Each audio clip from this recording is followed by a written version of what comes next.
When you look into the abyss, what do you see? Maybe it's self-hatred, your deepest insecurities on full display.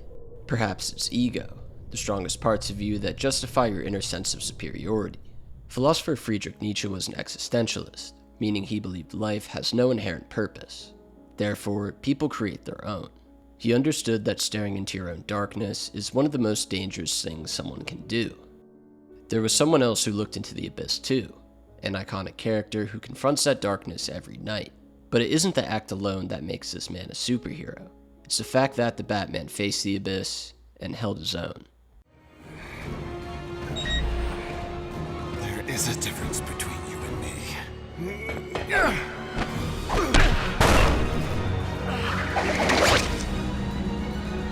We both looked into the abyss. But when it looked back at us, you blinked. Nietzsche's abyss is one of the most misunderstood terms in philosophy. Many view the abyss as evil, an external representation of negativity. People like the Joker, the Riddler, villains who hurt innocent people to fulfill their twisted desires. However, the abyss isn't the darkness out there. Rather, it's the internal darkness that all of us, you, me, and every single person who has ever lived, does their best to hide. The abyss is your trauma, your rage, your insecurity. It's your ego, your desire for control, your capacity for cruelty. The abyss can be evil, yes, but it isn't an outside force. It's deep inside everyone, and few have the courage to truly ever face it in their lives. But Bruce Wayne, his first glimpse into the abyss happened as a young boy on the streets of Gotham. Everyone knows the origin story of Batman, but delving into his trauma from the night of his parents' murder, this is an entirely different story. Batman is driven by more than revenge or a sense of justice when he puts on his costume. Every punch thrown, every villain defeated, every life he doesn't take. Batman is actively grappling with the will of the abyss as a vigilante. His identity is Batman, this dark, mystical creature of the night. It's a representation of what he sees when he looks inside himself. The first thing Bruce saw in the abyss was helpless insecurity. He watched his parents get gunned down in an instant, too scared and shocked to intervene at all. And he was only 8 years old. Any child being held at gunpoint would react the same way. There's no shame in his lack of action. But regardless of Alfred telling him this, Bruce held on to this guilt for his entire life. The abyss isn't something that just goes away. Many people who've experienced this kind of trauma learn to cope, to ignore the abyss and focus on more positive things. But Bruce, he only peered deeper. Next came vengeance.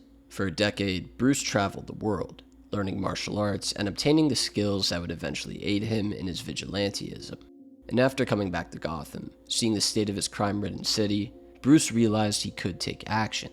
He was no longer a helpless 8-year-old boy, so he began roaming the streets, finding criminals and beating them to a pulp. It was in these early days as Batman where Bruce nearly fell headfirst into the abyss. During all the chaos, the adrenaline rushes, every part of his body was screaming at him to kill, to let the abyss decide who he was going to become. But he resisted. The character Batman said this line to is Owlman, the alternate universe counterpart of Bruce Wayne. As a child, Thomas Wayne Jr. conspired with Alfred to murder his parents and his younger brother Bruce, viewing their kindness as weakness that needed to be exterminated. Owlman embraced Nietzsche's claim that life has no inherent meaning, but rejected the part about creating your own, instead choosing nihilism. If life is meaningless, then every choice is arbitrary. Nothing matters.